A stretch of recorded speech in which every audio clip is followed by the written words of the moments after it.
Olá, aluno, olá, aluna, e aí, tudo bem com você? Bom dia, boa tarde, boa noite, boa madrugada. Não sei que horas que você está assistindo esse vídeo, mas espero que esteja bem, espero que esteja disposta a ajudar e junto comigo, nós dois juntos, construirmos este maravilhoso caminho de ensino e aprendizagem. Certinho? Nós vamos dar continuidade à nossa aula de música, beleza? Nós vamos falar um pouquinho hoje sobre o canto gregoriano, tá? Talvez você já tenha ouvido falar sobre o canto gregoriano em algumas outras vezes. Eu sempre falo muito sobre vários estilos e o gregoriano ele é tão importante quanto aos outros porque podemos dizer que é a primeira manifestação de estilo musical já surgida no mundo. Como eu já falei em outras aulas, a música ela está presente na vida do ser humano desde a antiguidade, desde a era das cavernas, desde o paleolítico, desde o neolítico, desde que o homem se tornou homem para a ciência. Eles já utilizavam a música para rituais, para comunicação. E esse processo foi se avançando, até nós termos uma concepção de mundo com uma ciência muito mais, como eu posso dizer, uma ciência mais aguçada, tá? Com estudos mais avançados, para que a gente possa ter agora, de fato, a música como uma ciência, como um estudo, como algo, teoricamente falando, embasado. A gente vai ver os slides, né, e observar um pouquinho o material que eu trouxe hoje para a gente e entender o que foi o canto gregoriano e qual a sua importância, né, para a sociedade, para a história e para nós, que é o nosso foco principal. Vamos comigo? O canto gregoriano é a mais antiga manifestação musical do Ocidente, certo? Tem suas raízes nos cantos das antigas sinagogas, desde os tempos de Jesus Cristo. Os primeiros cristãos e discípulos de Cristo foram judeus convertidos, que, perseverantes na oração, continuaram a cantar os salmos e cânticos do Antigo Testamento, como estavam acostumados, embora com outro sentido. À medida que os não-judeus gregos e romanos foram também se tornando cristãos, elementos da música e da cultura greco-franco-romana foram sendo acrescentadas às canções judaicas. Bom, a gente viu aqui que a música se fez presente, a música fez parte em todo o processo do cristianismo. Se você não sabe o que é o cristianismo, eu te explico em poucas palavras. Quando a gente fala em cristianismo, a gente associa a Cristo, né? Depois que Cristo esteve na Terra, quando, de acordo com a Bíblia, ele subiu aos céus, ele ascendeu aos céus, os seus discípulos, aqueles que nele acreditavam aqui na Terra, resolveram seguir com o seu mandamento. Seguiam com o mandamento de Cristo. Eles eram conhecidos como cristãos porque imitavam a Cristo, então aquilo que eles pregavam chamavam de cristianismo. E eles tinham o hábito comum nas suas orações, né, logo nos primeiros séculos que a gente pode ter por aí, é o uso de salmos, o uso de orações do Antigo Testamento, onde eles podiam ali cantar e fazer as suas orações em si.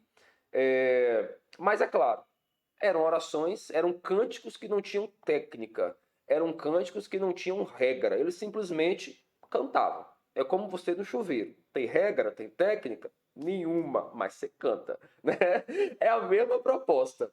Só que o canto gregoriano foi interessante porque isso já é o berço do canto gregoriano, tá bom? Isso já é o canto gregoriano nascendo e começando a ser formado.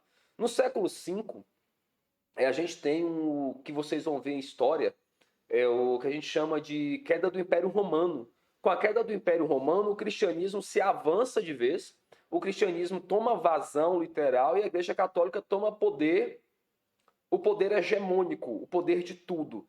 E isso é interessante para a gente, porque assim que o cristianismo chega na Grécia e em Roma, que são assim, eram os dois maiores polos da época, né? Eram os dois maiores centros, eram os dois maiores lugares, tudo partia de Grécia e da Grécia e da Roma, principalmente Grécia, que tinha uma influência muito maior sobre o mundo do que Roma tinha.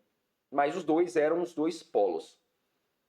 Quando o cristianismo chegou no Brasil, a gente agora tem o quê? A gente tem o cara o grego, o romano, que tinha as suas técnicas lá, vidas do paganismo, né? Eu já estudei com vocês sobre isso, em aula de arte, sobre mitologia, sobre os rituais, sobre o que eram os deuses, sobre em que o povo acreditava antes da vinda de Cristo, o que era Thor, Zeus, a importância desse pessoal, né, para a história.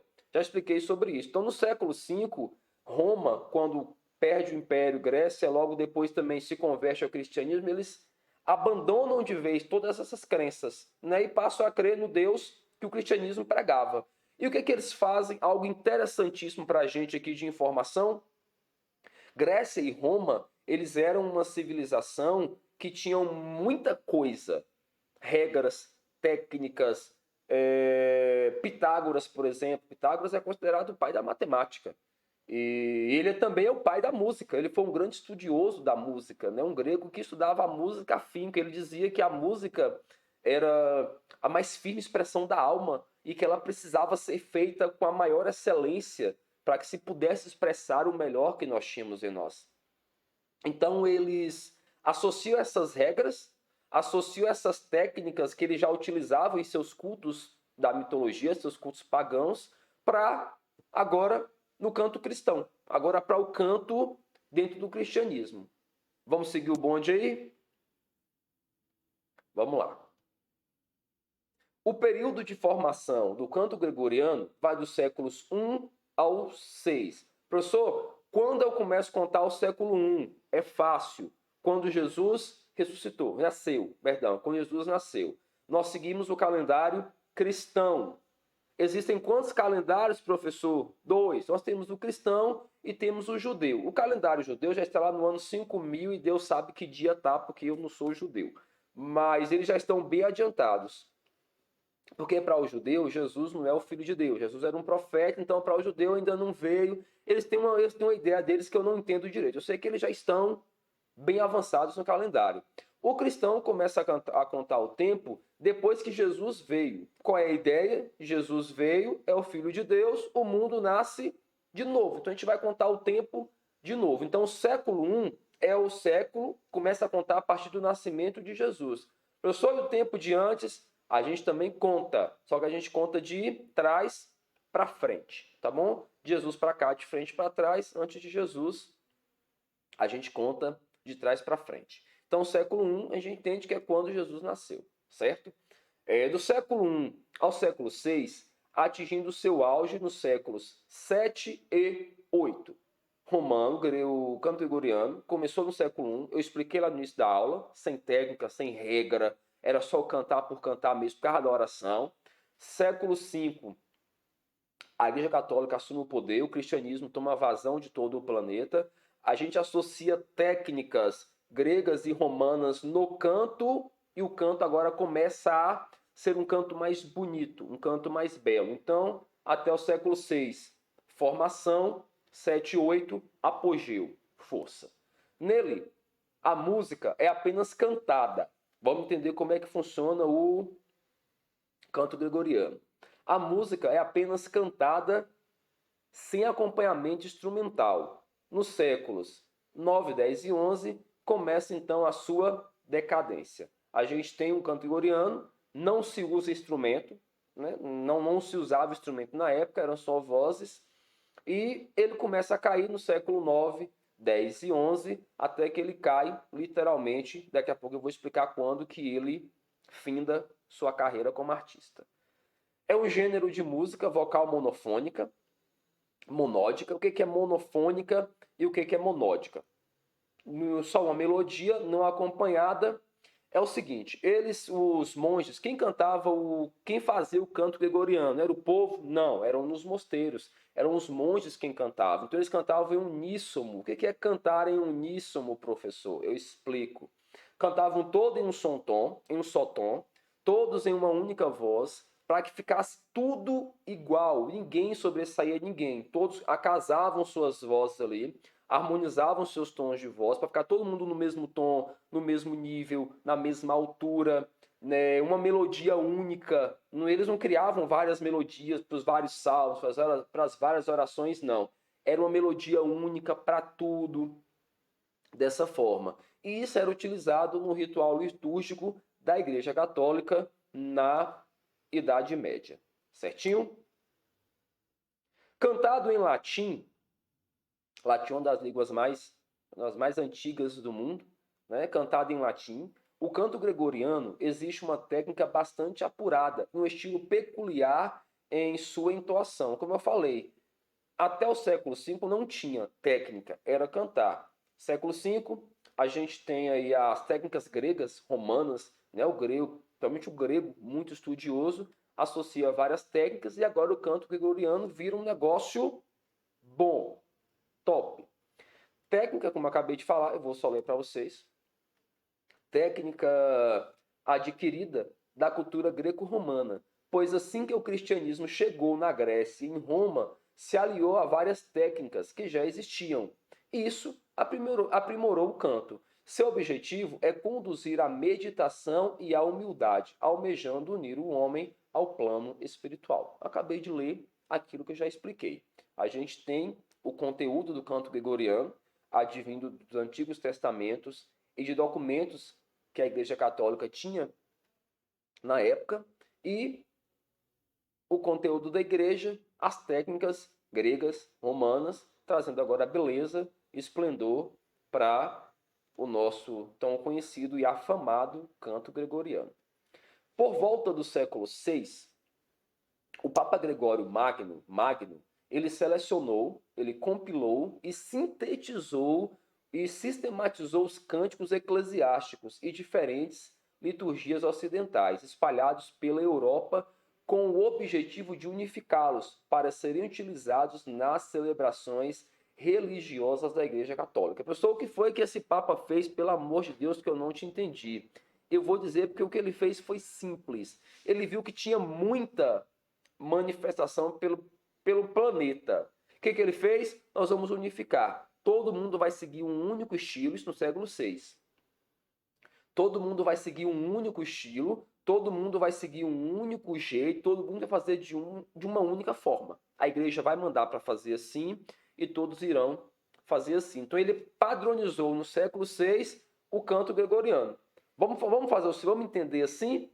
O canto gregoriano começa no século I, ele se aprimora no século V e toma nome, ele toma forma de verdade agora no século VI, com a força do Papa Gregório Magno. E o interessante, por que ele se chama canto gregoriano, professor? O seu nome é em homenagem ao Papa Gregório Magno, que nasceu em 1540 e foi para Deus em 1604. Né? Então a gente tem o nome gregoriano em homenagem ao Papa. Com este ato, o canto gregoriano se espalhou. Ele unificou o canto, trouxe regra, trouxe forma, criou o estilo. Depois que ele fez isso, ele espalhou o canto gregoriano para os quatro ventos. Bom, como eu falei, no século IX, o canto gregoriano começa a decair, porque a Igreja Católica ela começa a impor regras em todas as áreas. Né? E começou-se a surgir um povo que achava várias regras que a igreja pregava como às vezes até absurda. Eles não questionavam a existência de Deus. Eles questionavam algumas coisas que a igreja fazia. E é quando começam a surgir algumas propostas artísticas fora da igreja, e que a igreja chamava de heresia, porque o artista não falava a ideia da proposta da Idade Média era falar unicamente de Deus, da religião, e o canto gregoriano assim o fazia. Então, quem não cantava o canto gregoriano era só os monges. Quem não era monge não podia exercer. Então, começou a surgir algumas coisas, tudo mais, e com o surgimento da polifonia no fim do século I da Idade Média, o canto gregoriano foi caindo em desuso e, consequentemente, no esquecimento. Como eu falei, esses grupos de pessoas começaram a crescer até que no final do século XIV e depois século XV surge um padre chamado Martinho Lutero. Né? Ele entre desavença com a igreja, nós temos aqui o que nós chamamos de nascimento da Reforma Protestante. Após a Reforma Protestante no século XV, a igreja perde o seu poder, né? Um poder de Estado, poder político, passa agora a ser apenas uma instituição religiosa que vai reger apenas aqueles que seguirem a religião. E a gente tem a volta de muita coisa. Dentre essas coisas, a gente tem a volta da polifonia. Professor, isso é de comer, é de beber? Se for de beber, eu quero meu com açúcar, professor. Não, não é de beber. A polifonia é justamente a utilização de mais instrumentos. Coloca instrumentos, coloca bateria. Bateria na época não tinha. Olha, eu viajo. Você coloca o violão, o bandolim, você coloca a harpa. Vamos fazer um negócio mais encorpado, um negócio mais bonito. E agora não precisava ser só de igreja, só de Deus. Eu podia cantar outros temas. Eu podia cantar o amor, eu podia cantar a natureza, eu podia cantar o hino do Palmeiras. Eu podia cantar o que eu quisesse. Né? Agora estava livre. Aí, com isso, o canto gregoriano ele foi se decaindo, até que ele se acabou e se limitou apenas a alguns mosteiros, né, que até hoje alguns mosteiros ainda utilizam. Quanto à questão litúrgico, nós temos o Concílio Vaticano II em 1985, se não me engano. Ele tira a obrigatoriedade da missa ser feita em latim e ele muda muita coisa, né? O Concílio Vaticano II muda muita coisa lá. E quando ele tira a obrigatoriedade da missa em latim, ele tira o canto gregoriano de vez assim da missa, aí o canto gregoriano foi caindo, foi se acabando. Hoje ainda existe, mas não é mais um estilo com tanta força, com tanto poder, como quando na época ao qual ele nasceu.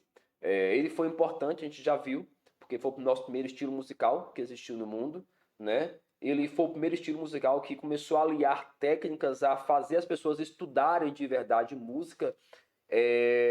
Eu não falei essa informação, mas ela é interessante. Foi dentro do canto gregoriano que surgiram as notas musicais, do, ré, mi, fá, sol, lá, si. Um monge chamado Guido d'Arezzo era um monge, e foi o primeiro a dividir os tons em 7 tons, em alturas, em colocar os nomes dessas alturas, em estudar, né, música, porque eles solfejavam as notas. Então, dividir ficou mais fácil para o solfejo, ficou mais fácil para estudar o canto em si. Então, o canto gregoriano foi importante porque ele trouxe o estudo da música, né, a fundo, o estudo da música na sua prática, para que a gente possa ter o que a gente tem hoje.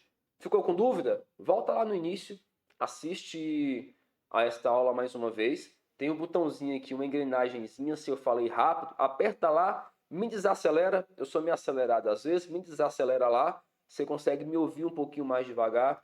Reassistiu, assistiu, ainda tem dúvida?